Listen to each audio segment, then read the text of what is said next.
Whether it's finding a role in your local community or forming deep friendships through shared experiences, interpersonal communication is the engine behind these connections. Every conversation, disagreement, and shared moment shapes the way we understand other people and ourselves. Communication is not just about speaking, it's also about listening, understanding emotions, and learning how relationships grow over time. Today, I want to walk you through 4 key concepts: social exchange theory, relational dialects, conflict management, and family communication. Understanding these ideas can help turn someone from a reactive communicator into someone who pays attention to the reasons behind every interaction. The first concept is social exchange theory. This theory says that people often look at relationships like a balance between costs and rewards. In simple terms, people think about it like weighing pros and cons. Like they gain from a relationship compared to what they put into it.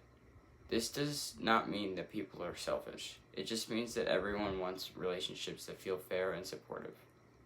For example, you might spend time helping a friend through a hard situation because you know they would do the same for you later. You are giving emotional support while also building trust and loyalty in return. Another example could be staying close with friends who make you feel supported and respected while slowly drifting away from people who only create stress and negativity. This theory explains why some relationships last for years while others slowly fade away. It also shows why healthy relationships need effort from both sides instead of one person doing everything. The next concept is relational dialects. This focuses on the natural tensions that happen in relationships. Friendships and family relationships are never perfect all the time. People have different needs and emotions, so conflict and tension are normal. One common example is balancing independence with closeness. Sometimes you want space to focus on yourself, but you also want connections and support from other people around you. Another example is wanting privacy while wanting someone to listen when life gets stressful. These opposite feelings can exist at the same time, and that is completely normal.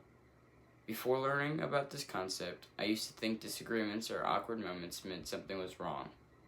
Now, I understand that these tensions are just part of building a stronger relationship. They help people grow better, communicate better, and understand each other over time more better. When those tensions become disagreements, conflict management becomes important. Conflict management is about how people respond to problems and arguments. Some people avoid conflict completely while others want to win every argument. Models like the Thomas Kilmann conflict model explain different ways people deal with conflict, such as avoiding, competing, compromising, accommodating, and collaborating. A simple example could be dividing chores fairly between family members or roommates.